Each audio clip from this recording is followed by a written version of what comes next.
Vamos ahí a abrir la palabra de Dios en Romanos capítulo 1.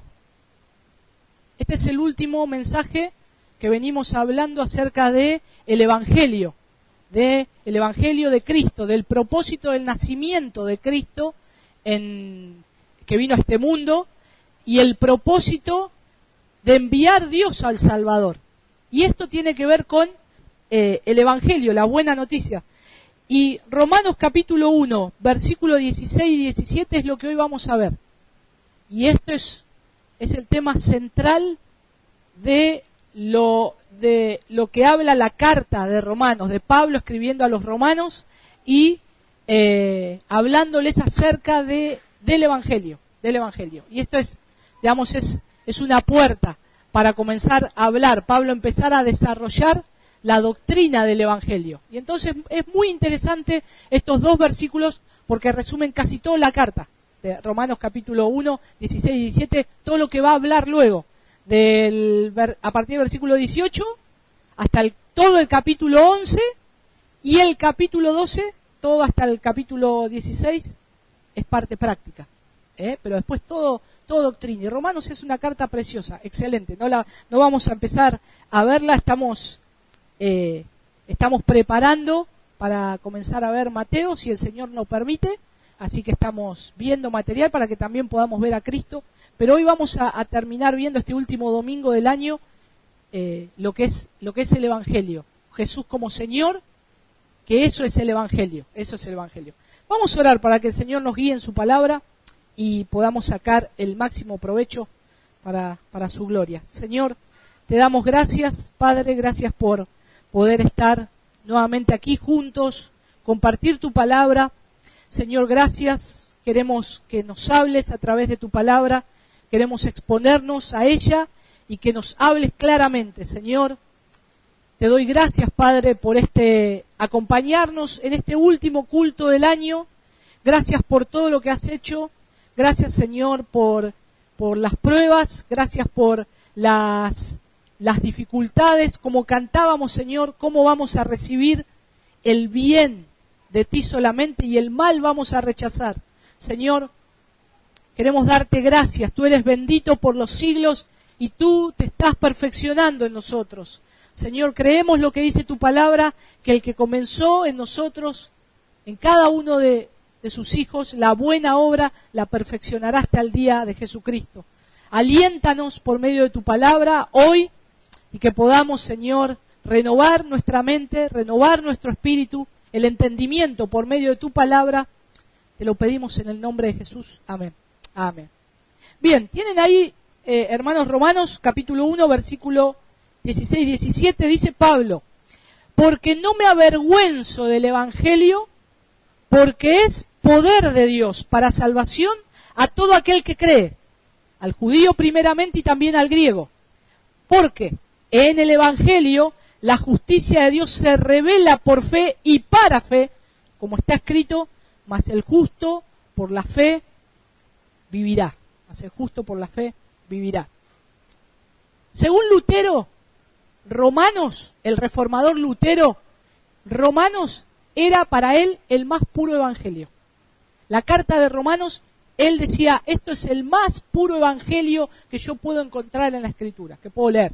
Obvio que toda la Escritura nos habla acerca del Redentor, de la obra redentora de Cristo. Pero él lo podía definir en estos términos. Y hay algunos elementos en esto que podemos ver en estos dos versículos. Y podemos también hacernos una pregunta. ¿Para quién es el Evangelio? ¿Para quién es el Evangelio? ¿El Evangelio es solo para los que creen o el Evangelio es para todo el mundo? El Evangelio es para todo el mundo. Pero vamos a ver qué dice la palabra de Dios acerca de esto. ¿Por qué Pablo dice, en primer lugar, no me avergüenzo del Evangelio porque es de Dios, porque es poder de Dios, para salvación a todo aquel que cree? Y ahí hay una de las primeras respuestas a esta pregunta. ¿Para quién es el Evangelio? para todo aquel que cree. Y después pone a dos clases de personas, o grupos, al judío y a los griegos. Pero vamos a empezar un poco a desarrollar qué es el tema central de lo que es la carta a los romanos, y habla acerca de la salvación divina. Romanos habla acerca de la salvación divina, la obra redentora de Dios. Si ustedes quieren leer qué es lo que Dios hace en la vida de un hombre, o cómo predicar el Evangelio, comiencen leyendo Romanos capítulo 1, sigan el 2, sigan el 3, sigan el 4, el 5, y es una predicación de lo que es Dios, es una exposición de la obra redentora de Dios y desnuda el corazón del hombre. Romanos capítulo 2 es una radiografía o una cirugía, podríamos decir, a corazón abierto de lo que es el hombre, su pensamiento, lo que hay en el corazón del hombre. Y ahí la palabra de Dios nos dice qué es lo que tiene el hombre y qué es lo que también necesita y quiénes necesitan. Pero estamos viendo acá que el Evangelio es poder de Dios para salvación a todo aquel que cree. Y esto incluye toda la verdad acerca de Cristo. Exponer toda la verdad acerca de Cristo. Por eso también Romanos aporta para la predicación del Evangelio. Acá, como dice, primero entre los judíos, después entre los gentiles, y el poder de Dios, que hace al creyente, que el poder de Dios que obra en el creyente y tiene esa fe, le da esa fe para poder creer. Fíjense en Romanos 1:1, Pablo dice: Pablo, siervo de Jesucristo, llamado a ser apóstol, apartado ¿para qué? El Evangelio de Dios. Otra vez esa palabra Evangelio. Y en estos dos versículos la palabra Evangelio se repite dos veces, porque es lo central, es lo que nos quiere comenzar a hablar, es lo que Pablo quería hacer énfasis para que puedan comprender estos creyentes que estaban en Roma. Y para poder estar viendo también, no solamente lo que Pablo quiere mostrarle a los creyentes en Roma a través de esta carta, también cómo Dios nos habla a nosotros. ¿Cuál debe ser el mensaje? ¿Cuál debe ser el mensaje central del Evangelio, el mensaje central del cristiano, el mensaje central de la iglesia hoy? El Evangelio de Cristo. El Evangelio de Cristo en todas las épocas. No hay nada más importante. La iglesia no, si bien Dios obra sanidades, obra milagros, Dios nos bendice con cosas, puede ser a veces materiales, pero eso no es la centralidad. La centralidad es Cristo. Es el Evangelio de Cristo. Es que el Señor Dios Todopoderoso envía a su Hijo Jesucristo para salvar al mundo de sus pecados, de la peor enfermedad que tiene el hombre, los pecados, sus pecados. Por eso el Evangelio es y debe ser nuestro mensaje central. Y creo que, hermanos, al finalizar el año, vieron que cada uno de nosotros hacemos un balance, ¿no? Y decimos, bueno, finalizamos el año, vamos a hacer un balance de todo lo que viví, proyectamos qué vamos a hacer el año que viene, qué vamos a empezar a comer, a veces fin de año, decimos comemos de todo, bueno, ya el año que viene empiezo a hacer dieta. Nunca después hacemos dieta, lo postergamos para diciembre del fin de año y volvemos a decir lo mismo. Y siempre uno hace un balance, ¿no? Llegando el año. Digo, ¿por qué no hacemos un balance a mitad de año? Para poder terminar bien, decir, o proyectarnos. ¿O por qué tiene que ser el fin de año? Pero siempre el fin de año es mirar, a ver todo lo que pasó, ¿no? Y eso lo vemos en las noticias. Hoy las noticias, los programas de televisión resumen del 2014 y todo lo que pasó en el 2014. Ayer prendía las noticias y veía el ébola, ¿no? Uy, mirá, le decía yo a David, el ébola está. Y era el resumen, el anuario del 2014. Ya el ébola había sido, era noticia de febrero eso. Y como no estoy muy informado, y las muertes y todo, digo, uy, justo ahora se viene a desatar esto. Y era todo un anuario del 2014. Y empezamos a hacer un balance. Y qué bueno que podamos hacer un balance de a ver cómo estamos predicando el Evangelio, cómo estamos presentando a Cristo. ¿Cómo podemos agarrar la palabra de Dios y decir, bueno, voy a abrir la palabra de Dios y me voy yo a predicar el Evangelio? A ver yo cómo me predicaría el Evangelio. Y hermanos, no hay nada más precioso que revisar y ver la gracia de Dios. La gracia de Dios, su gracia, su favor para con nosotros, mirar la obra que Cristo hizo por nosotros. Y esto nos hace ver lo que Pablo quería demostrar acá, que el Evangelio no es algo que ocurre una sola vez, sino que ocurre todos los días en la vida del creyente. El creyente vive por fe, cree por fe y para fe. Por eso dice, mas el justo por la fe vivirá. Por eso es importante comenzar a ver qué es lo que nos dice el Evangelio, cómo vivo y presento el Evangelio. ¿Solamente soy un presentador del Evangelio? ¿Me sé todos los versículos? ¿Me sé toda la carta de Romanos? ¿O también estoy viviendo el Evangelio? Lo estoy viviendo en mi vida diaria. Lo estoy demostrando a mis vecinos, a mis familiares. Estoy demostrando que verdaderamente Cristo me ha salvado. Estoy demostrando con mis hechos, mis actitudes, mi hablar, mi forma de vida. Estoy demostrando que soy distinto. ¿O solamente soy alguien que sé presentar un mensaje del Evangelio y nada más que eso?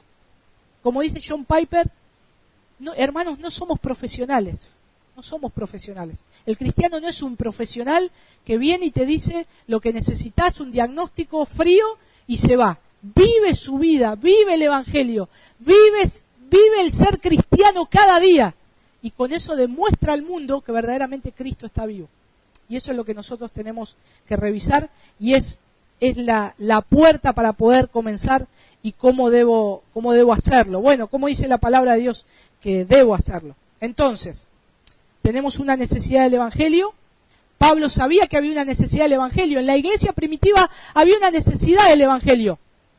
Ustedes saben que, es tonto aclararlo, ¿no? Pero en la iglesia primitiva Pablo no tenía ni teléfono celular, ni WhatsApp, no había ni telégrafo, ni siquiera lo más viejo, no había trenes, medio de locomoción rápido, no había barco, lo más rápido y se tardaba días, pero se conectaban todos por medio de cartas, ¿sí? Y escribían. Y no todos tenían el privilegio de escribir cartas. El papel de la época en que Pablo escribía, el papiro, era muy caro. No estaba al alcance de todos. Era muy caro, ¿no? A veces no lo podían comprar. Pero Pablo no solamente era un elocuente orador y él hablaba la palabra de Dios y predicaba bien la palabra de Dios, porque él había sido enseñado en esto. Pablo también escribía muy bien. Pero a veces estaba en condiciones adversas, como en distintos casos, como en este caso. A veces Pablo estaba encarcelado. ¿Se imaginan estar encarcelado en aquella época? No es como ahora por ahí vemos las cárceles VIP, que tienen un escritorio, una luz, una silla cómoda, papel, lapicera. Eran cárceles horribles para criminales. Eran cárceles sin piso, húmedas, frías, sin luz, a veces solamente entraba la luz natural y a veces había que estar todo el tiempo esposado, todo el tiempo amarrado a un elemento tipo una cadena que estaba sujeta a la pared. En esas condiciones Pablo escribía las cartas. Pablo escribe esta carta de Romanos. Pablo, él escribe a la iglesia que está en Roma y es interesante saber porque era una época que el evangelio estaba creciendo mucho. Y había muchos que habían salido a predicar. Probablemente los que llevaron el Evangelio a Roma, fueron aquellos que en Pentecostés, ¿se acuerdan cuando estaban reunidos? En Pentecostés muchos creyeron, judíos y gentiles. Gentiles son los que no son judíos.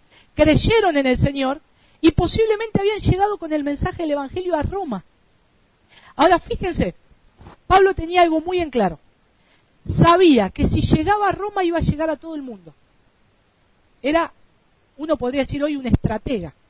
Él veía que llegar a Roma era llegar con el Evangelio a todo el mundo, a todos los lugares. ¿Vieron que hay un dicho popular entre nosotros que dicen todos los caminos conducen a Roma? ¿Sí? Es un dicho popular que comienza a gestarse por algo que sucedía en la época del Imperio Romano. El Imperio Romano tiene la particularidad de crear toda una vasta línea de transportes, de caminos, para que la gente vaya caminando, que conectaban la mayoría de las ciudades rápidamente. Uno de los caminos más conocidos, que hasta hoy inclusive se pueden ver algunas baldosas, es la Vía Apia. Todo empedrado. Era algo para aquella época impresionante. Es como decir hoy una autopista que te comunica directo a a Buenos Aires, derecho, sin interrupción, llegar en, no sé en cuánto, 3 horas, supongamos.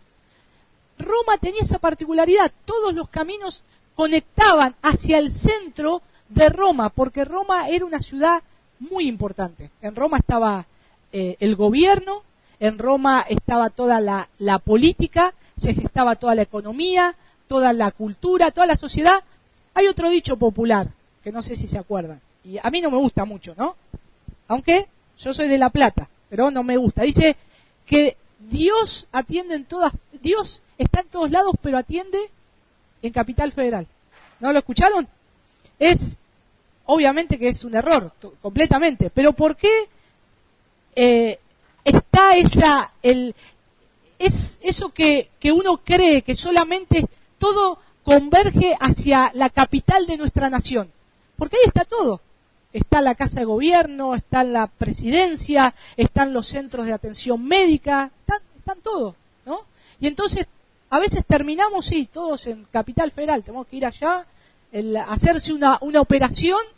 Los médicos, es interesante porque, no me acuerdo con quién estaba hablando, bueno, no me acuerdo, un cirujano que atiende en el hospital de niños en el Garraham, es más útil en el Garraham que afuera de Capital Federal, porque afuera de Capital Federal no tiene casos muchos casos para atender de chicos que a veces tienen que ser intervenidos quirúrgicamente de alta complejidad.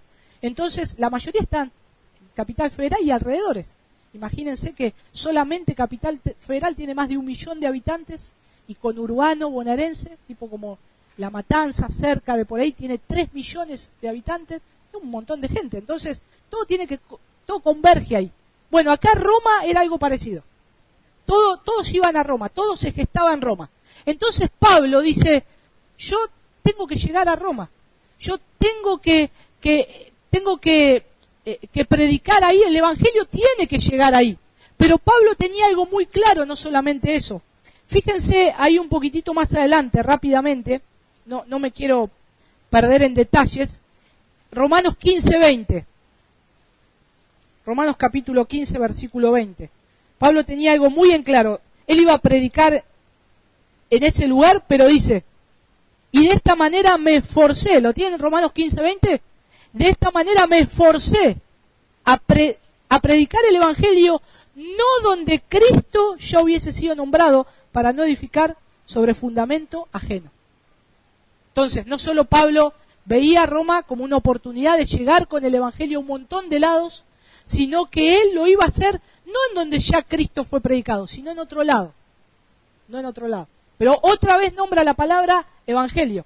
Evangelio. Y fíjense que este es un tema central acá en Romanos capítulo 1, versículo 16 al 17. Por eso creo que el versículo 16 y 17 es una puerta a lo que es el Evangelio. Ahí está contenido todo lo que es el Evangelio, todo lo que es el mensaje del Evangelio. Entonces, después, bueno, viene capítulo 1, versículo 18, hasta el 4, 25, es la primera sección, y ahí Pablo empieza a introducir lo que es el corazón del hombre, lo que el hombre necesita, que es la justicia de Dios. Pero acá comienza a decir, es el Evangelio como revelación de la justicia de Dios, y una justicia que solo puede experimentarse por la fe. El Evangelio es la revelación de la justicia de Dios, y una justicia que solo puede experimentarse con la fe. Eso sería un resumen de los 2 versículos casi. Pero en primer lugar vamos a ver esa necesidad también, ya estuvimos viendo la necesidad de Pablo de predicar el Evangelio y llegar donde Cristo no había sido nombrado, pero fíjense que dice algo ahí Pablo, porque no me avergüenzo del Evangelio. Ahora, ¿por qué Pablo dice no me avergüenzo del Evangelio? ¿De qué se avergonzaba Pablo? ¿A quién le tenía que dar explicación de qué se avergonzaba? Ustedes recuerden la reputación de Pablo, aun cuando escribe esta carta. Imagínense, el prontuario, preso, perseguido, acusado de hacer disturbios delante de... Injustamente, todo por predicar el Evangelio, nosotros lo vemos en sus cartas. preso en una cárcel, preso en otra cárcel, azotado, llevado delante a veces del juez, no era, sino que el emperador, llevado adelante de las cortes, a veces para testificar, ¿por qué tanto alboroto? ¿Qué pasó? Y entonces, Pablo hoy, entre nosotros, o entre la sociedad hoy, no disfrutaría de una muy buena reputación, no disfrutaría de una buena impresión a la vista. Imagínense, un delincuente, era tratado como un delincuente, pero Pablo dice, no me avergüenzo del Evangelio, no me avergüenzo del Evangelio, no me avergüenzo, porque él siempre estuvo dispuesto a predicar el Evangelio, siempre. Siempre él predicaba aún ante las circunstancias más adversas. Por eso él comienza hablando del Evangelio. Pone en primer lugar el Evangelio y él dice, no me avergüenzo. Y acá las palabras, lo que más resalta el texto original es el Evangelio.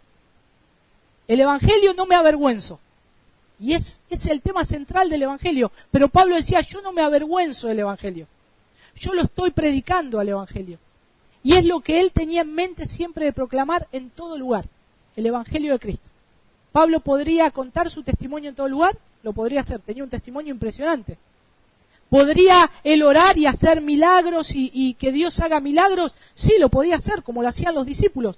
Pero el tema central es el Evangelio. Siempre es el Evangelio. Siempre es la buena noticia de Cristo, que Dios envía un Salvador al mundo. Y eso es lo que Pablo estaba diciendo. Él estaba dispuesto a predicar el Evangelio. Sufrió persecución, sufrió críticas, pero él siempre estuvo dispuesto a predicar el Evangelio. Y bueno, como estuvimos viendo, que era su fin llegar a Roma. Y todo esto no apagó el denuedo de Pablo. Pablo tranquilamente podría haber dicho, no voy a viajar a Roma.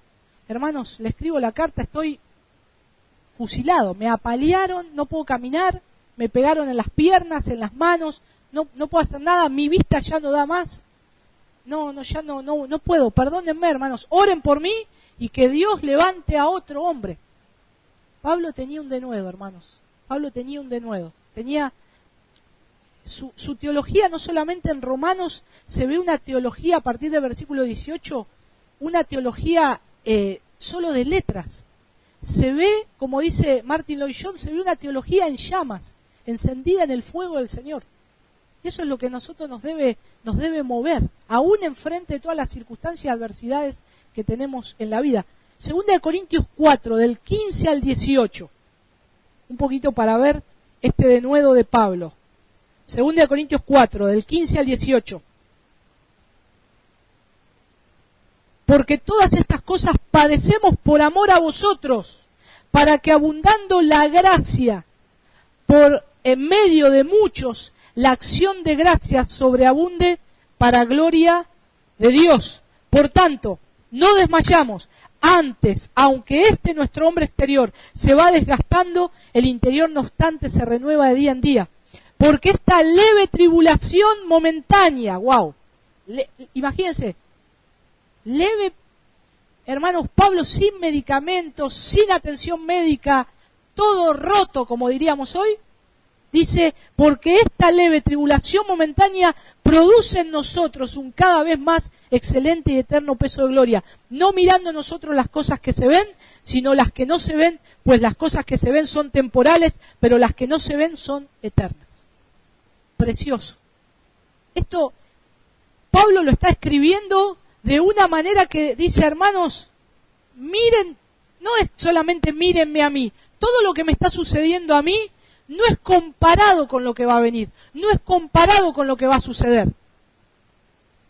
Hace calor, hace un calor terrible, me gustaría estar tirado en la pileta, pero gloria al Señor, hay que predicar el Evangelio, hay que reunirse con los hermanos, hay que venir a congregarse. Gloria al Señor, que lo podamos hacer, que este mismo denuedo, esta misma pasión a nosotros nos consuma, como Dios deja establecido en su palabra por medio de su apóstol, el apóstol Pablo, y Él nos deja escrito para que nosotros sigamos el ejemplo. de lo que Cristo hace en la vida de un hombre consagrado, en su vida, no solamente en su vida, sino en todas sus áreas. Y vemos que Pablo gastó toda su vida por el ministerio del Evangelio de Cristo. Por eso Pablo no se avergonzaba del Evangelio, no se avergonzaba. Pero sigue diciendo ahí Romanos, volviendo al versículo 16, porque no me avergüenzo del Evangelio porque es poder de Dios. Y ahí está el Evangelio, esa lo que es. Y creo que ya otras veces lo hemos visto, como el Evangelio es poder de Dios. No está diciendo los milagros son poder de Dios. La prosperidad es poder de Dios. El que sea sanado de un cáncer es poder de Dios. Eso es una señal, es una consecuencia, eso es algo que Dios puede hacer. Pero hermanos, lo principal es el Evangelio. Eso es poder de Dios. Porque el Evangelio es poder de Dios. Y Pablo lo dice acá, el Evangelio es poder. Y utiliza dos palabras. Fíjense que, la palabra Evangelio es muy fuerte porque nos habla de las buenas noticias de la salvación de Dios para el hombre, mediante la muerte propiciatoria de Cristo y la resurrección de Cristo. Pero este Evangelio es poder de Dios para salvación. Para salvación. Y entonces utiliza dos palabras, poder y salvación. Pero la primera palabra, poder, que dice acá, que ese poder de Dios tiene un fin. ¿Es para qué? Para salvación. Es para salvación. Entonces, ¿el Evangelio es para llenarme los bolsillos de dinero? No. ¿El Evangelio es para que yo sea sano? No. ¿El Evangelio es para que tengamos una iglesia llena de gentes y números y que vengan? No. El Evangelio es poder de Dios para un fin, para salvación. Para salvación. Y no tenemos que olvidarnos nunca que ese es el fin principal. Que eso es lo que todo hombre necesita, ser salvo. Ser salvo. Aunque a veces nos acerquemos por medio de unas circunstancias a escuchar la palabra de Dios. Nos acercamos porque tuve algo en mi vida terrible pasó, ¿no? Y me acerco a escuchar el Evangelio, me acerco a escuchar, necesito consuelo, pero Dios utiliza esa situación para que yo sepa cuál es el fin principal del Evangelio, que necesito ser salvo, Y ese es el fin principal por el cual Dios envía un Salvador. Y la palabra acá, poder, es interesante porque se deriva de una palabra que es dinamita, poder. El Evangelio es poder de Dios. Es como algo explosivo. Pero Pablo podía decir, el Evangelio es dinamita, si todavía la dinamita no había sido creada en aquel entonces. Pero la palabra tiene esa expresión, tiene esa fuerza, esa reacción, es como que está todo contenido en eso. Y es ese poder de Dios que sale para salvar la vida de un hombre, para hacer algo que nadie puede hacer. Quitar los pecados que me separan de Dios. Ningún hombre en esta tierra puede hacer eso. No hay cosa creada que pueda hacer eso. Darse en propiciación por mis pecados para verme justo delante de Dios. Para presentarme justo delante de Dios. Por eso el Evangelio tiene poder de Dios. Para salvación. Y la otra... Y hermanos, en esto quiero hacer una aclaración también. Es mentira que mi lengua tiene poder. ¿Sí? Hoy se utiliza mucho, y a veces lo hemos visto, ¿no? El declarar con tus palabras, tu lengua tiene poder. El Evangelio tiene poder. El Evangelio tiene poder. En ninguna parte de la Escritura dice que yo voy a decir algo y voy a crear algo. Yo no puedo decir, no sé, qué sé yo, agarrar este vaso de agua y decir que se arme una lluvia acá, con este poquito de agua. No tengo poder para eso. Dios tiene poder para decir y que sea hecho. Desde Génesis lo podemos ver. Dios tiene poder. Ahora el Evangelio es poder de Dios para salvación. Y es ese poder que solamente tiene Dios. Entonces, no es mi lengua, no es lo que declaro, no es lo que decreto, sino que es el Evangelio de Dios, el único que tiene poder para salvar, para aquellos que tienen que ser salvos. 1 Corintios 1:18 dice que que el Evangelio es locura. Es algo que es locura para los que se pierden, pero para los que se salvan es poder de Dios. Esa explosión es poder de Dios en nosotros. ¿Para qué? Para salvación. Otra vez Pablo volviendo a decir, el Evangelio es poder de Dios para salvación, para todo aquel que cree. Y la segunda palabra que está ahí es salvación. Dice, porque es poder de Dios para salvación a todo aquel que cree. Y salvación es liberación o rescate. Es liberación o rescate. Ser salvos, es ser libres, quedar libre de culpa y cargo.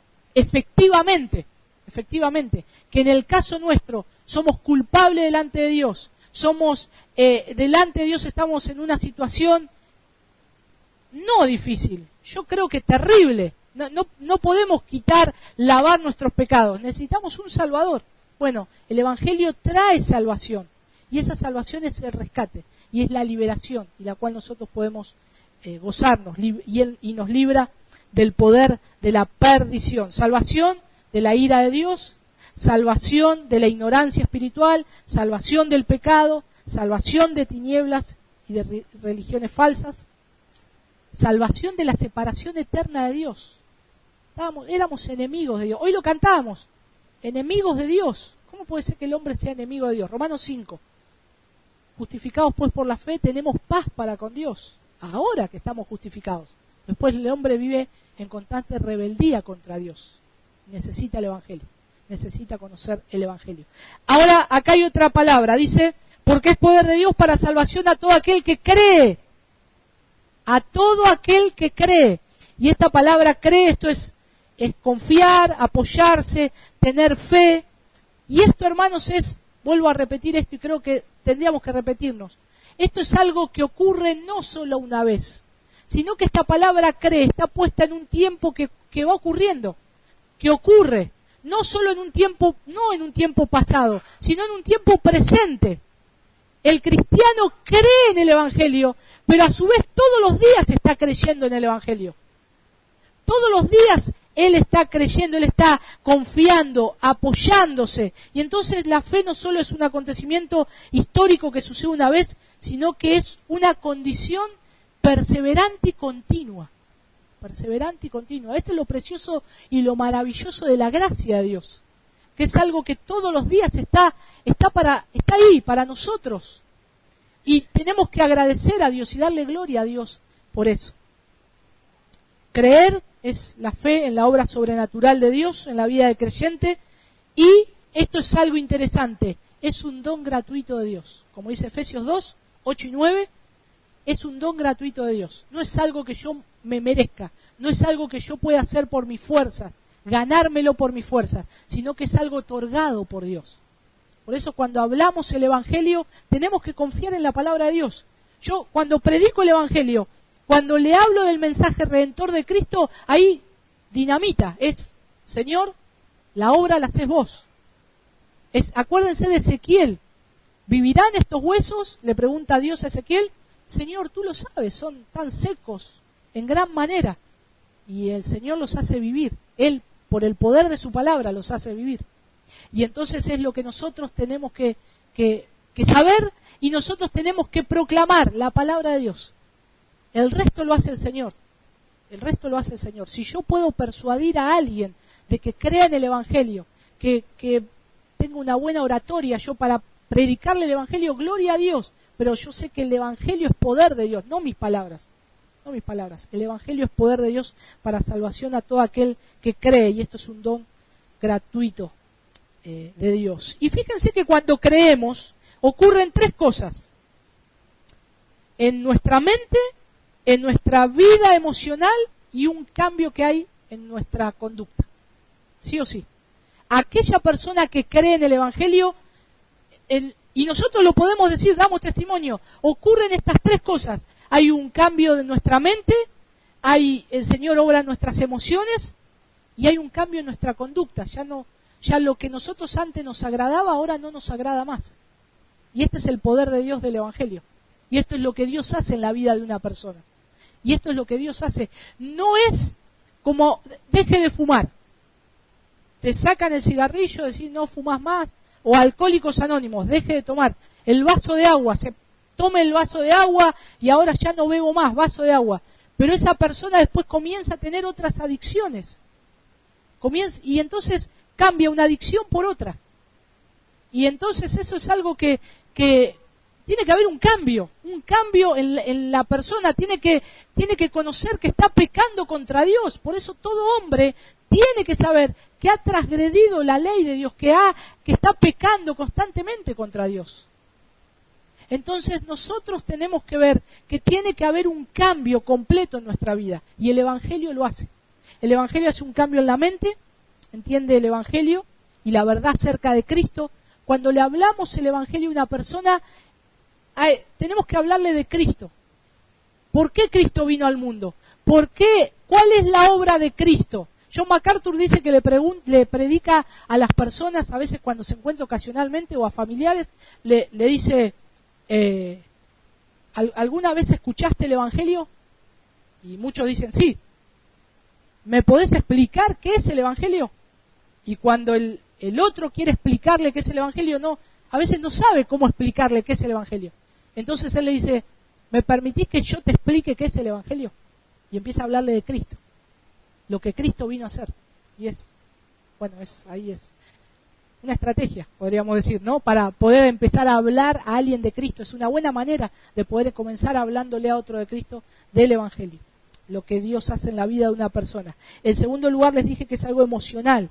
Y acá la persona manifiesta que es pecador, considera su condición y necesita considerar su condición pecaminosa delante de Dios. Necesita saber que necesita a Cristo, necesita ver que es para salvación el Evangelio. Por eso tiene que creer, sí o sí, tiene que creer en la obra redentora de Dios. Y en tercer lugar, un cambio, y es cuando el pecador somete su voluntad a Cristo y confía solo en Él para salvación, y esto va a producir en el creyente una fe auténtica, y va a haber creyentes viviendo un cristianismo auténtico. ¿Por qué hoy vemos a gente que dice ser creyente y no lo son? Porque nunca recibieron bien el Evangelio, nunca vieron lo que dice la palabra de Dios, que es verdaderamente creer en el Evangelio. Por eso nos encontramos con gente que dice, yo soy cristiano, y vive una vida que parece un demonio. Entonces no está viviendo, no está en una condición que es salva. No puedo asegurar que es salva esa persona. No puedo decir, porque vive una vida que desagrada completamente a Dios. Y el Evangelio es poder de Dios, ese poder que transforma completamente a una persona, que lo transforma completamente, y cambia. Ahora, con sus luchas, con sus problemas, con pecados todavía que tienen que ser tratados, pero ahí está, el Señor está obrando. Rápidamente, dos personas, dos grupos, como les decía, versículo 16, estamos todavía en el versículo 16, ¿sí? Al judío primeramente y también al griego. Recuerden que el ministerio de Cristo era dirigido a los, dentro de su mayoría judíos, pero también había gentiles que rodeaban. Pero nosotros tenemos que ver que el pueblo escogido de Dios era el pueblo de Israel.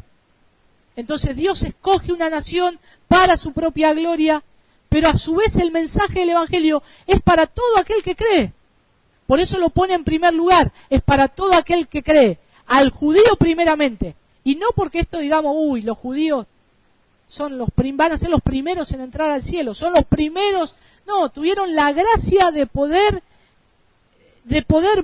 conocer y ver, y hasta por ahí nomás, porque no todos pudieron estar viendo no reconocieron a su Salvador, pero tenían el mensaje de Cristo. Tenían el mensaje de Cristo, el pueblo escogido de Dios, siempre Dios sacándolos con señales, con maravillas, con mano poderosa. Ellos estaban viendo una sombra de lo que iba a venir, que era Cristo. Entonces, y por eso Pablo dice ahí, es al judío. Y recuerden que la carta que escribía Pablo se leía entre judíos, pero también había gente que no era del pueblo judío.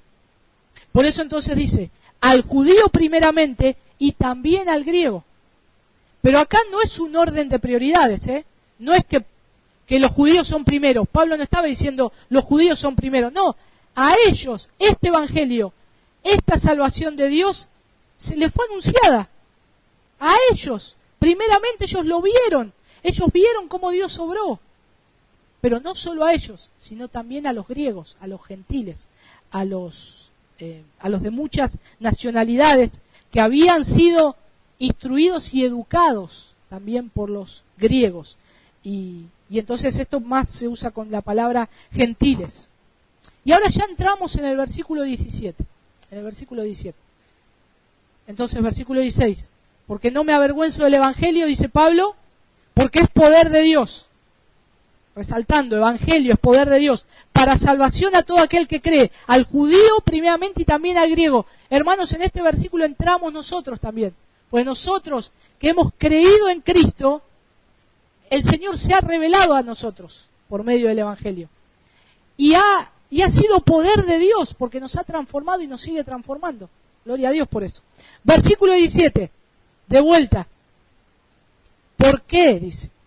¿Por qué? En el evangelio, otra vez la palabra evangelio, la justicia de Dios se revela por fe y para fe. Como está escrito, mas el justo por la fe vivirá. Y hay algunas versiones que esta justicia de Dios también la traducen como la justicia de parte de Dios. Es la justicia de parte de Dios.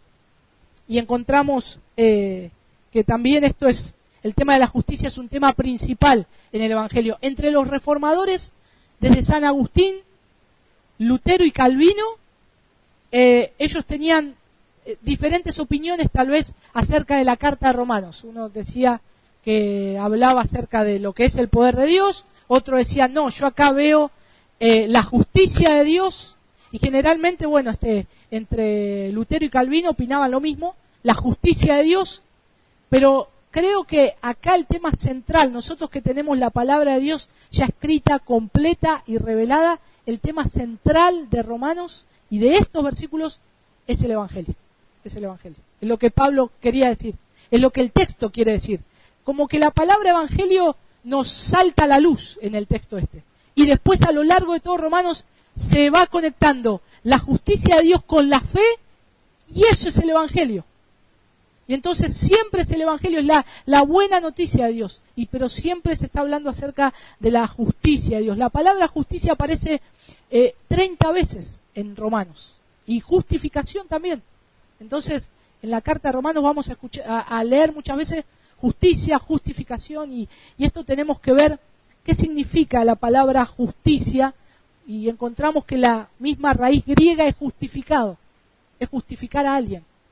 Y es la justicia de Dios. La justicia de Dios es la única forma de conformar al hombre pecador de manera perfecta a la ley y al carácter perfecto de Dios. Es la única manera. La justicia de Dios. Y saben que Lutero, justo estaba recordando, porque yo recordaba que el último pasaje de que la justicia de Dios se revela por fe y para fe, como está escrito, mas el justo por la fe vivirá. Yo me acordaba, digo, este fue el pasaje que a Lutero lo descolocó, al reformador Martín Lutero en el 1515, 1517 lo descolocó, ¿no? Él siempre estaba tratando de agradar a Dios con sus fuerzas, de hacer actos de que se sentía pecador, se sentía que no podía cumplir las expectativas de Dios. Pero es interesante lo que él dice en sus escritos. Y lo voy a leer, que traje solamente es una parte del escrito, traté de subrayarlo para no irme tanto, de una biografía de él. Y fíjense qué interesante que es respecto a este pasaje de Romanos 1, 17, lo que dice Lutero. Dice, el gran descubrimiento vino probablemente en 1515, cuando Lutero empezó a dar conferencias sobre las epístolas, sobre la epístola a los romanos. Él enseñaba en la universidad. Pues él mismo dijo, después que fue en el primer capítulo de esa epístola donde encontró la respuesta a sus dificultades. Lutero tenía un problema. Él veía que Dios era un Dios justo y que no podía satisfacer las demandas de Dios.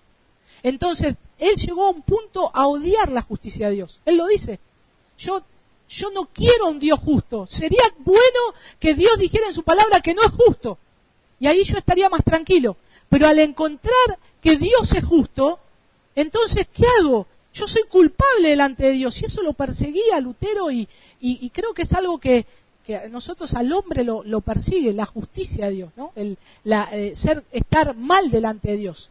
Y fíjense que Lutero dice, esa respuesta no vino fácilmente. No fue sencillamente que un buen día Lutero abriera la Biblia en el primer capítulo de Romanos y descubriera allí que el justo por la fe vivirá. Según él mismo cuenta, el gran descubrimiento fue precedido por una larga lucha y amargura y angustia. Terrible como estaba Lutero. Romanos 1:17 empieza diciendo que en el Evangelio la justicia de Dios se revela.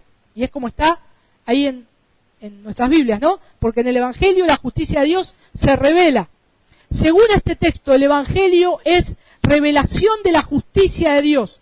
Y era precisamente la justicia de Dios lo que Lutero no podía tolerar. Si el Evangelio fuera el mensaje de que Dios no es justo, Lutero no habría tenido problemas. Es casi lo que le pasa al hombre.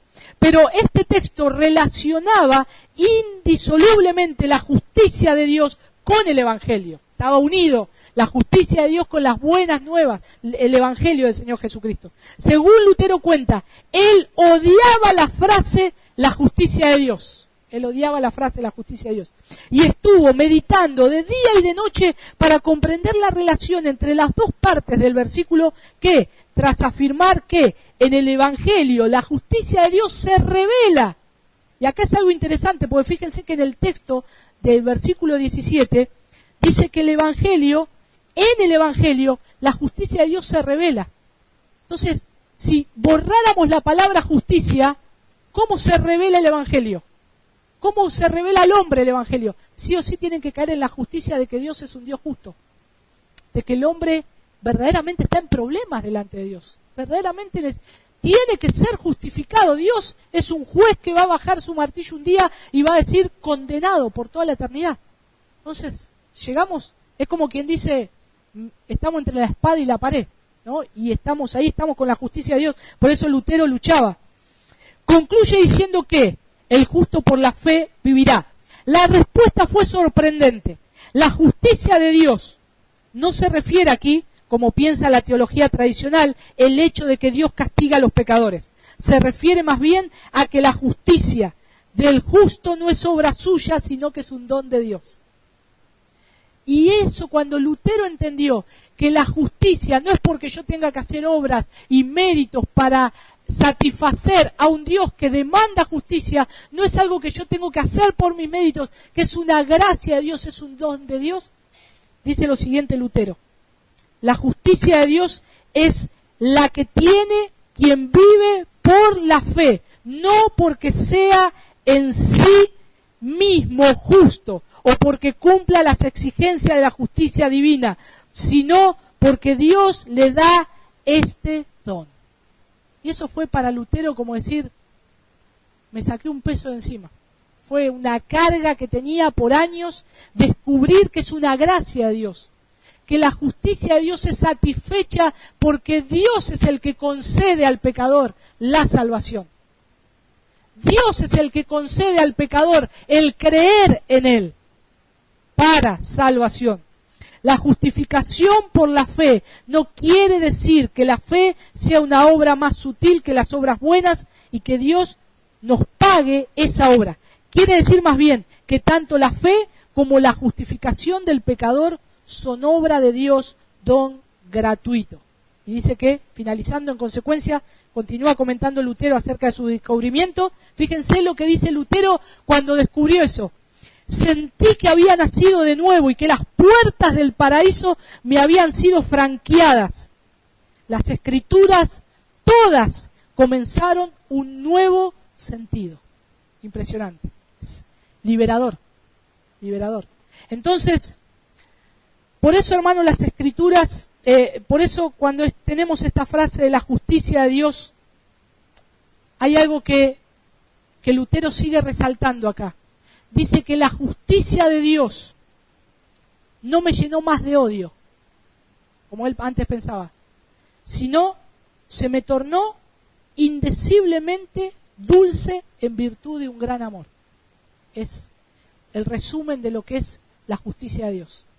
Como en resumen de lo que Dios hace en la vida de todo aquel que se acerca a Él en arrepentimiento y fe, para creer en Cristo, para que Dios le salve, y comienza a comprender el Evangelio. Entonces, cuando comienza a ver, porque en el Evangelio la justicia de Dios se revela por fe y para fe. Fíjense que es un hecho como todo aquel que cree, como dice más arriba, a todo aquel que cree, no es algo que ocurrió en el pasado. Por fe y para fe es algo que ocurre todos los días, es algo que va ocurriendo, que ocurre en la vida del cristiano, una y otra vez, porque el cristiano vive por fe y para fe. Por eso dice, como está escrito, mas el justo por la fe vivirá. Ese es el texto de Habacuc 2:4. Ahí lo cita Pablo, porque es ese mismo texto de el justo por la fe vivirá. Y Dios siempre ha consistido en justificar a los pecadores por la gracia y con base en la fe, y es por eso que esta fe es una manera de vivir en el cristiano y va a perdurar hasta el fin. Va a perdurar hasta el fin. Por eso dice, por fe y para fe. Por fe se cree y para fe se cree. O sea, por fe yo creí en el Evangelio y ahora por la fe es que vivo en el Evangelio. Yo no es que una vez creí en el Señor y wow, ese día lloré y me di cuenta de mis pecados, lo inmundo pecador que soy, sino que todos los días yo me doy cuenta que esta gracia me abraza, me abriga, me cobija, me da respiro, me da aliento, me hace continuar mi caminar hacia la ciudad celestial, como el progreso del peregrino. Es por esa fe en la cual cada cristiano vive y anda. Es por esta fe y para fe, porque el justo por la fe vivirá. Entonces este no es un pasaje que lo podemos tomar y decir, hermano, tenés que tener fe. ¿Cómo? No tenés fe. Nosotros vivimos por fe. No tenés fe que vas a tener un auto mejor. No es lo que dice este pasaje. Dice que mi vida cristiana, la salvación, la justicia de Dios, que el pago de una deuda que yo no podía pagar de ninguna forma, fue hecha por Cristo. Y es esa justicia de Dios que es satisfecha. Soy justificado por Cristo, por medio de Él, para que yo tenga paz y sea reconciliado con Dios. Y eso es lo precioso del Evangelio. En conclusión, hermanos, vemos ahora cómo necesito vivir el Evangelio y cómo necesito recordar todos los días la obra de Cristo, lo que Cristo hizo. Y yo les aliento, hermanos, que todos los días, cada día que se levanten, cada mañana, recuerden la salvación y lo que Cristo hizo por ustedes, por nosotros. Y lo que costó, no solo que costó los azotes, la cruz, los clavos, la vía dolorosa, no estoy hablando de eso. Eso fue la consecuencia para el clímax máximo que es la cruz, y es el cordero inmolado recibiendo toda la paga de los pecados sobre sus hombros, llevar todas nuestras inmundicias, cargarlo sobre él, y la justicia de Dios quedar satisfecha, decir, ahora sí, ahora te puedo recibir como un hijo, ahora te puedo decir, sos una persona justa, ahora ustedes podemos estar reconciliados con Dios, pero por medio de los méritos de ¿quién? Siempre de Cristo, siempre de Cristo. Hermanos, cuando empecemos a hacer eso todos los días, yo creo que esto es algo precioso, vamos a ver cada día más hermoso a Cristo, cada día más hermoso a Cristo, valorar más la obra de Cristo, amarlo más, no sé, estar enamorado de Cristo verdaderamente. Y en algunos momentos a veces yo recuerdo esto en mi vida personal, y a veces me encuentro llorando, Señor, ¿cómo puede ser que toda la justicia, todos mis pecados, vos los cargaste? ¿Quién soy yo, Señor? ¿Quién soy yo? Sí, tengo un montón de errores. ¿Quién soy yo? Pero ¿saben qué? Como decía Lutero, encontré el más puro amor de Dios, que me justificó por medio de un Salvador. Y ahora no solo esto, por fe y para fe que creo, sino que el justo va a vivir por la fe. Y eso es como nosotros andamos y vivimos, por fe. Por la fe puesta en aquel que hizo la obra en nosotros, en aquel que puso, que nos salvó, huesos secos, sin vida, sin carne, sin nada, sopló aliento de vida por el Evangelio, por el poder de Dios, nos hizo parar sobre los pies y nos dio vida cuando estábamos muertos en nuestros delitos y pecados. Y esto es algo maravilloso que siempre debo hablar. Si verdaderamente el Evangelio de la salvación procede de la misericordia soberana de Dios, se me perdonó una deuda impagable, ¿cómo no vamos a hablar de eso? ¿Cómo no vamos a hablar? Imagínense, hermanos, un criminal hoy que tiene pena de muerte y de golpe vienen y lo sueltan, le dicen, bueno, estás libre de culpa y cargo, ya no. Ese hombre va a andar recordando toda su vida que lo dejaron libre. Va a estar viendo que fue libre, necesitaba, era bueno que lo hubiesen ejecutado y hubiese sido muerto. Pero se le perdonó. Ahora a nosotros se nos perdonó una deuda impagable, los pecados. Ahora fíjense, hermanos, cómo es el corazón del hombre. Con todo esto, seguimos siendo hostiles contra Dios. Seguimos renegando contra Dios.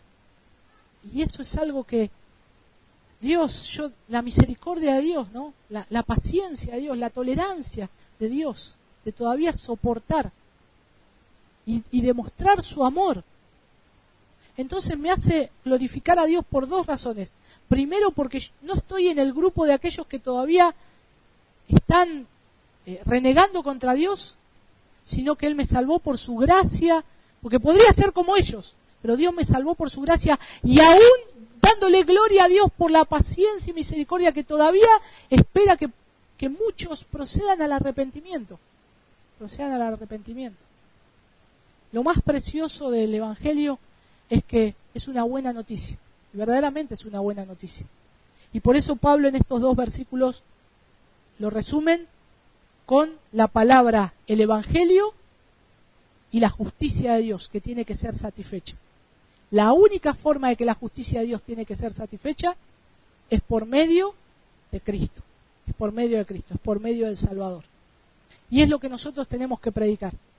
Por eso, hermanos, prediquemos el Evangelio, prediquemos a Cristo, no solo eso, vivámoslo, demostremos, vivamos como personas libres, que somos verdaderamente libres, que verdaderamente ahora nosotros tenemos vida eterna. ¿Se han puesto a pensar que vamos a vivir por la eternidad verdaderamente? Simplemente esto es algo que este mundo es algo pasajero, nuestra vida es un soplo, es neblina, dice Eclesiastés. Pero nosotros vamos a vivir una eternidad con el Señor, conociendo a aquel que dio su vida por mí, a Jesús. Ya muchos de ustedes, no sabemos quién, pero pronto lo van a ver a Jesús, van a ver a su Salvador, van a ver a aquel que fue a la cruz. Y esto nos tiene que alentar.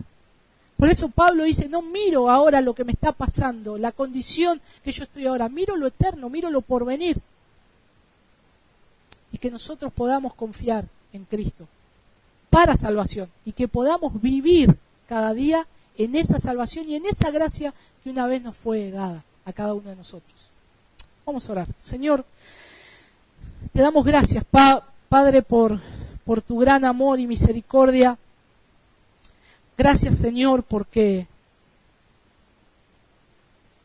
cuando éramos contrarios a ti, renegando contra ti, Señor, qué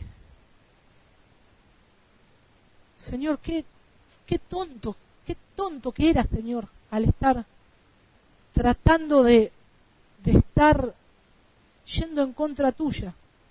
Y a su vez, Señor, que cuando te miramos a ti, Señor, casi como que agachamos nuestra cabeza y decimos, Señor, perdónanos por nuestros pecados.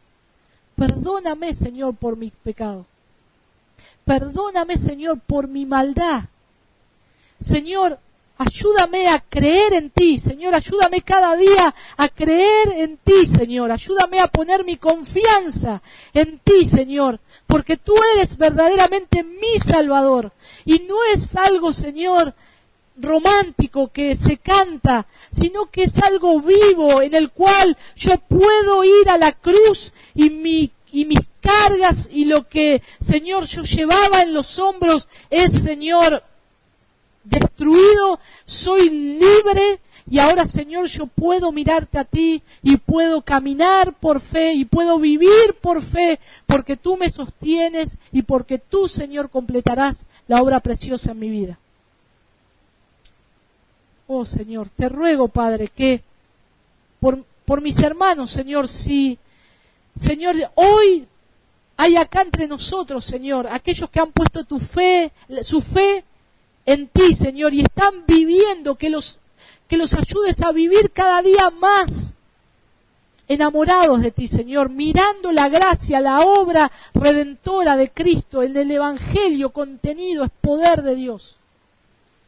Y, Señor, si entre nosotros hay aquellos que todavía no han creído en ti, no han puesto, Señor, la confianza en ti, Señor, si por medio de tu palabra tú estás trayendo vida y estás resucitando los muertos, Señor, te ruego que obres vida, Señor, y que soples vida sobre esos huesos secos y que comiencen, Señor, a amarte, a buscarte, a anhelarte, que su corazón, Señor, no haya lugar en nuestro cuerpo para nuestro corazón que late tan rápido, Señor, porque hemos descubierto, hemos encontrado al Salvador y ahora dejamos todo para seguirte. Señor, gracias. Hoy es día de salvación. Mañana, Señor, será día de salvación y así hasta que tú vengas a buscarnos, Señor.